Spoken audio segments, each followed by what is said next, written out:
Hello, this is Malachi Bishop with the Rehabilitation Counseling Program at the University of Kentucky, and this is RC-750 Rehabilitation Counseling Research and Program Evaluation Week 3, Section 2. And in this section we will be talking fairly briefly about quantitative research designs.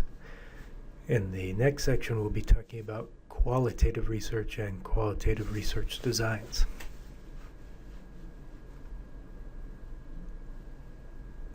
Wanted to begin by talking briefly about evidence-based practice as a term that is mentioned earlier in this course. You've probably been hearing about. And what do we mean by evidence-based practice? As we said, evidence-based practice refers to basically engaging in practice that the research has shown to be effective and making decisions about how we will practice as rehabilitation counselors based on what the research says. And I want to highlight that in terms of looking at the quality, the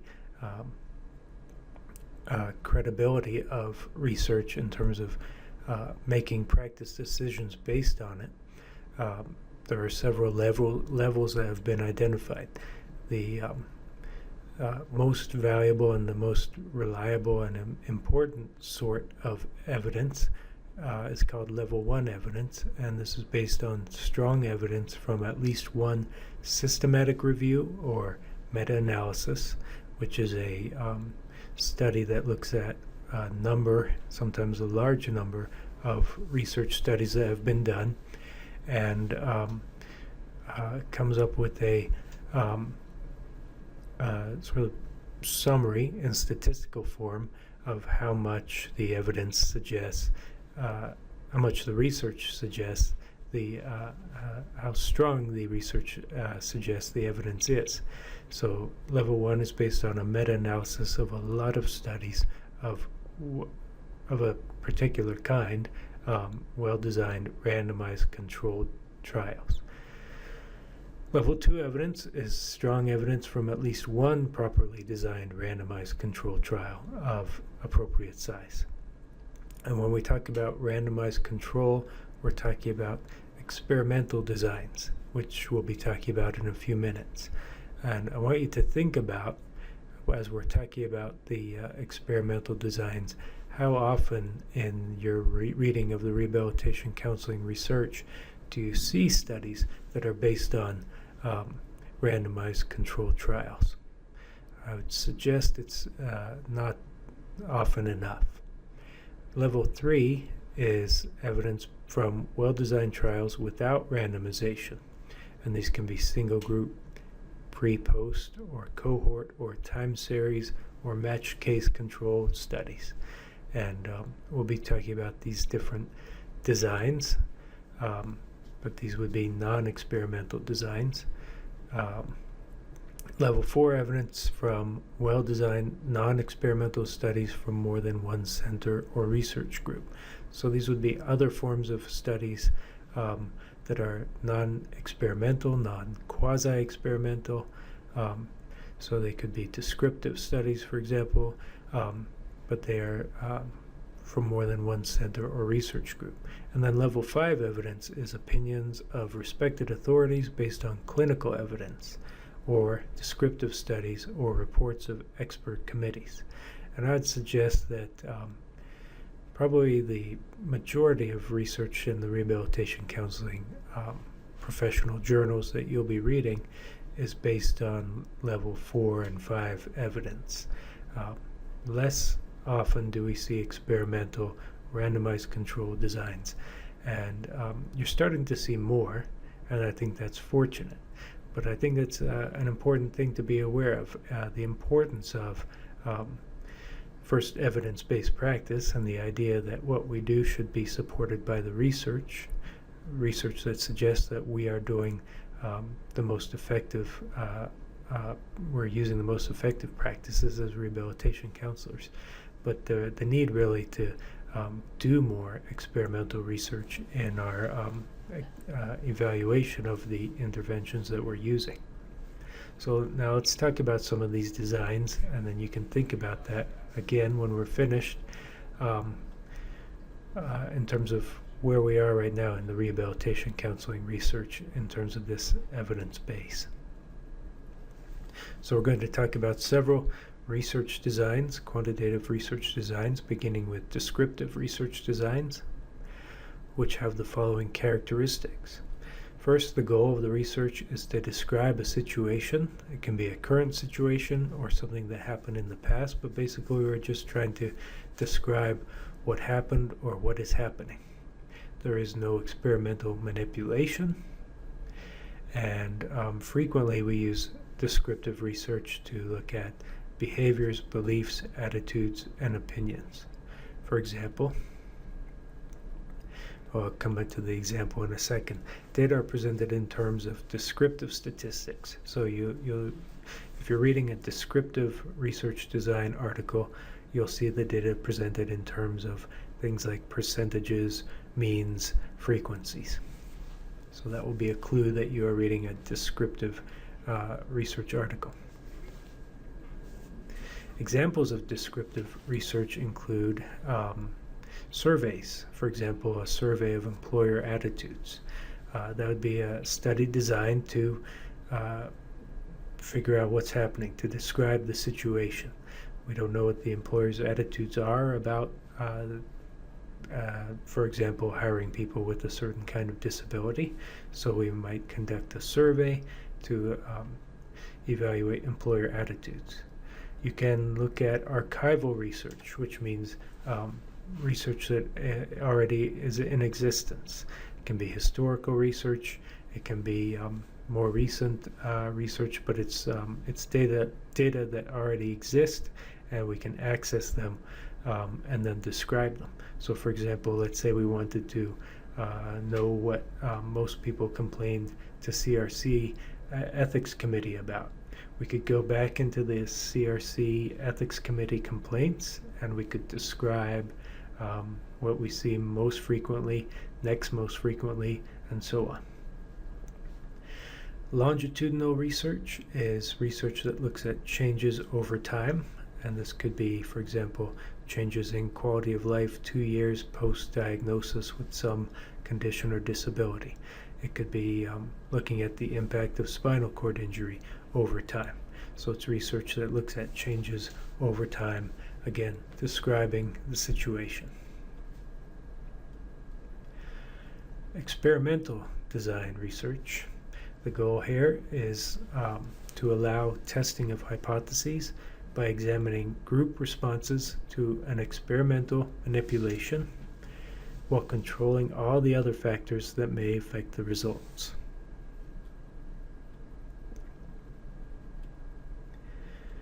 Keep in mind general steps here.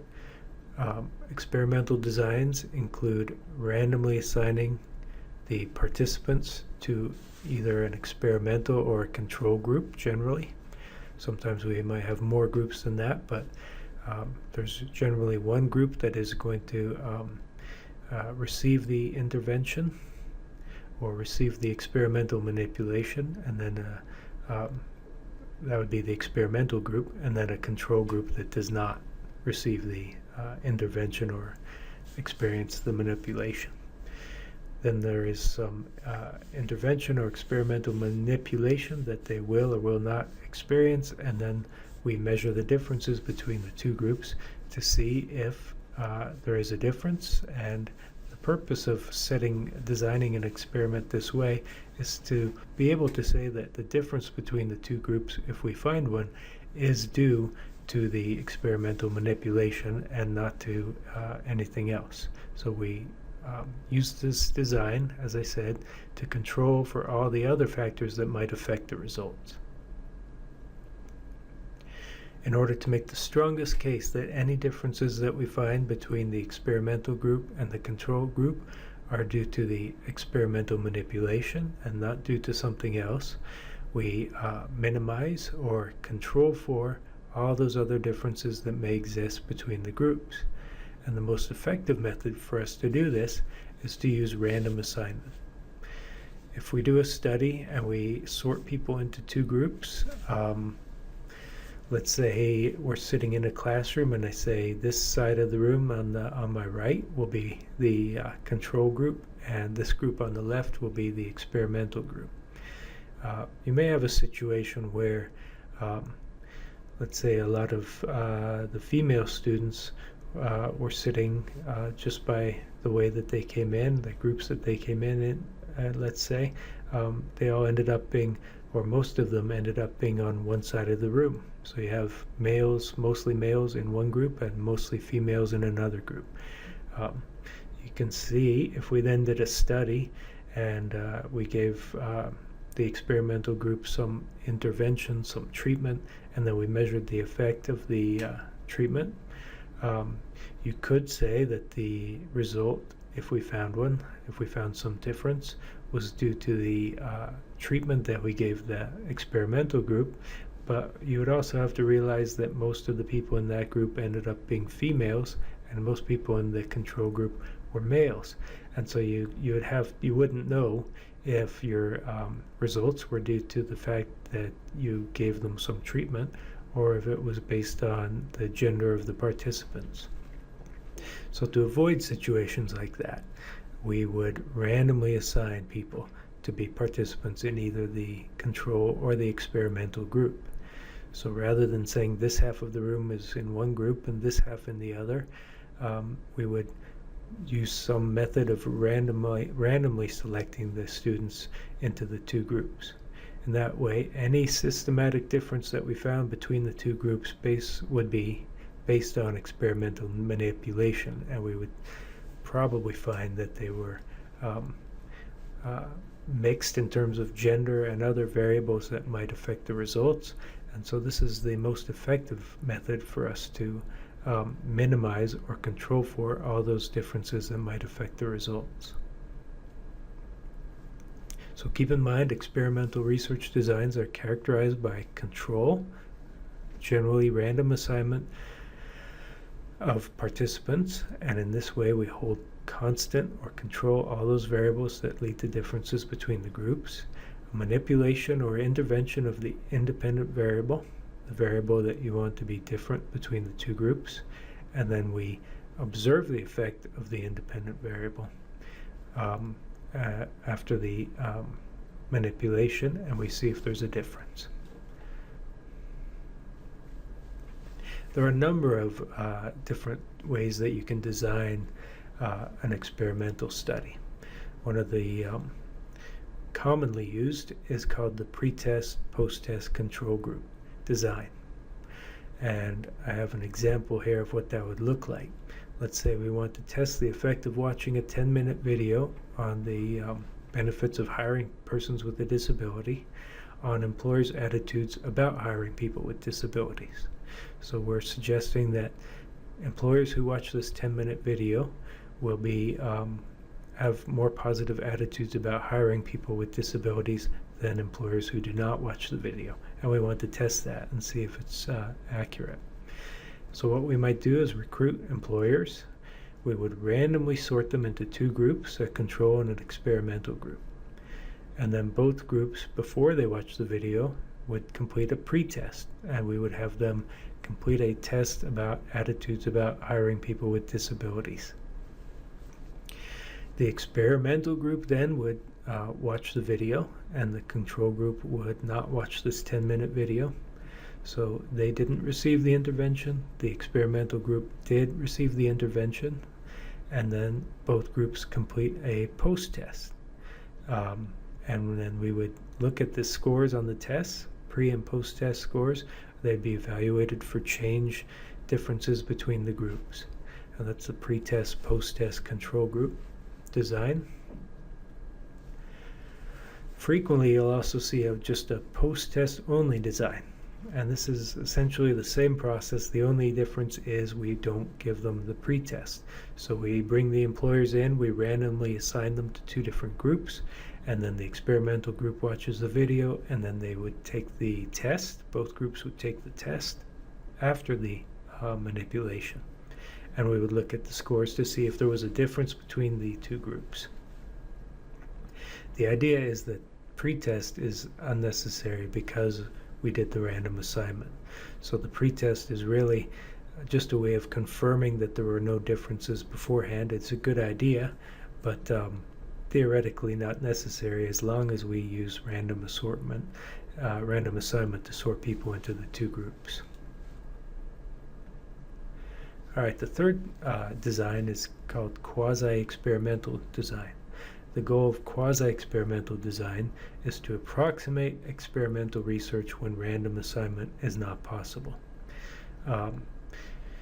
This would be useful, for example, in ex post facto studies or studies when the independent variable cannot be manipulated for ethical or practical reasons.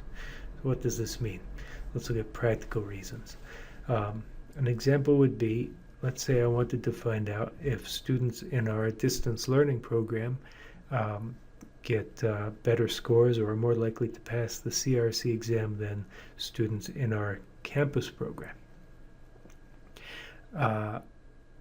Because of the way the program is set up, there's a reason that some students are in our distance learning program. They don't live near campus, for example, and there's a reason that students are in our campus program. I can't really randomly assign people. Practically, can't assign people randomly to two different groups. I can't have our student in Florida come to campus, for example, and say that a campus student has to go and live in Florida and take classes in the distance learning program. It just isn't practical to do that. So we have to come up with some other way to examine these differences. But we still want to make sure that any differences that we find are only due to whether or not they're in the distance learning and the campus programs. And so we want to eliminate any other or control for any other variables that might affect the results. And the way we do that generally is we collect information about the participants that might affect the results. For example, what are some of those? Maybe the gender of the students, the how long they've been working in the profession. There are a lot of things that you could come up with that might make one group different from another, besides just taking classes in the DL or the campus program. And we would collect that information, and then we would include that in our analysis and make sure that the groups weren't different on those other variables. But there are a variety of quasi-experimental designs, as there are experimental designs, a number of ways that you can go about it. A comparison group pre-test, post-test design is frequently used, and this design is the same as the classic controlled experimental design, except that the subjects cannot be randomly assigned to either the experimental or the control group, or the researcher cannot control which group will get the treatment. So participants do not have all the same chance of being in the control or the experimental group. They're not randomly assigned, but we basically do the experiment as if this were an experimental design. One group gets the treatment, one group is the experimental group, or one group is the distance learning group. They get some intervention, which is education through distance learning. The other group gets the education through the campus program, and then we look and see if there is a difference between the two groups. And we control for those variables that may affect the results by collecting information about them and including them in the analysis, as I said. The interrupted time series design is another way that we can make observations about different groups when we can't really manipulate which group they will be in, the experimental or the control. So interrupted time series design uses several waves of existing observations before and after the introduction of a treatment or change in the independent variable. So for example, we want to look at head injury rates before and after a state implemented a helmet law. We can't really, there's no practical way to assign people to one group or another based on something that has happened in the past. But we really want to know whether helmet laws affect head injury rates. So what can we do? We can't ask people to ride around with and without helmets and things like that. What we can do is use an interrupted time series design. And what we would do is look at the helmet rates at different points, the head injury rates at different points in time. So here, let's say this is pre-helmet law, and we would measure the number of people who have receive head injuries while riding their motorcycles at this time. And then maybe 5 years later, right at the point of the helmet law going into effect. And then 5 years after that, we look at the rates of people after the helmet law, and we see head injury rates have changed, they've gone up or they've gone down.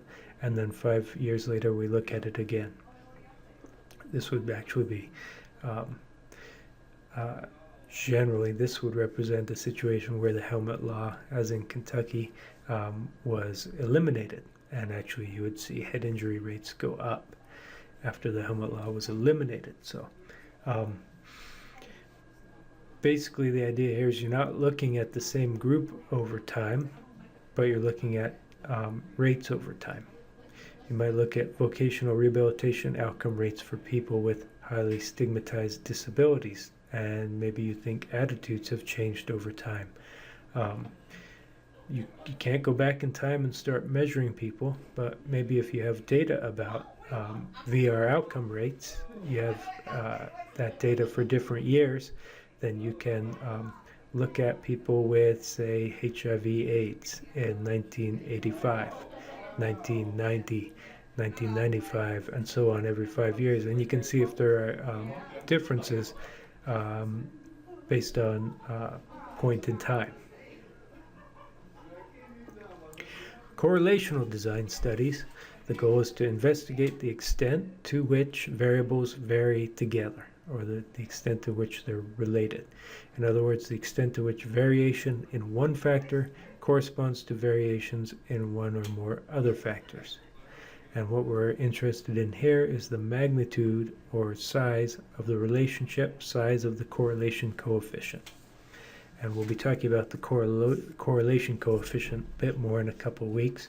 But correlational design, you're looking at relationships. Keep in mind that you've probably heard this before. Correlation does not equal causation. The fact that two things are related does not mean that one causes the other. So you can find a correlation, you can find a relationship. It doesn't necessarily mean that one thing causes the other. For example, voc rehab clients generally have significant disabilities. But that doesn't mean that applying to voc rehab and becoming a client of voc rehab causes you to have a significant disability. So causation doesn't result from correlation. Can we never say that just because two things are related, one thing doesn't cause the other? For example, can we never say that smoking causes lung cancer? And actually, there are conditions under which we can at least be more likely to suggest, would be more willing to suggest that there is a causal relationship. There are three conditions that have to be met. The first is that one variable comes before the other variable in time of occurrence. So you need to have smoked before you develop lung cancer.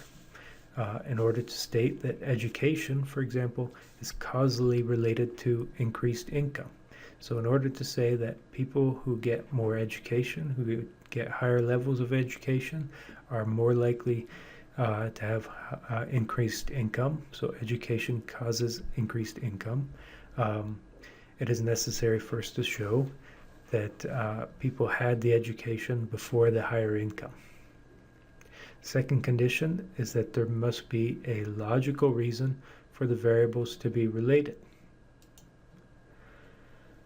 Higher levels of education allows one access to a larger range of jobs, and maybe more education allows you to be more successful in those jobs. And those factors that are related to higher level education allow you to make more money.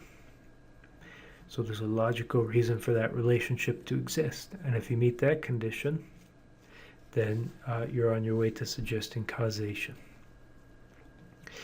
The third condition, the relationship must be strong enough. In other words, there must be a statistically significant amount of correlation between the variables. So the relationship also has to be strong enough that you can say that there is a causal relationship between the two variables. So that is correlational studies, and those are the quantitative research designs that we'll be talking about in this section. In a couple of weeks, we'll be coming back and talking more about these designs when we're looking at the statistics that we use to with these different designs. But that concludes section, where are we? Section 1 of week 3, maybe section 2. It concludes this section of week 3 anyway.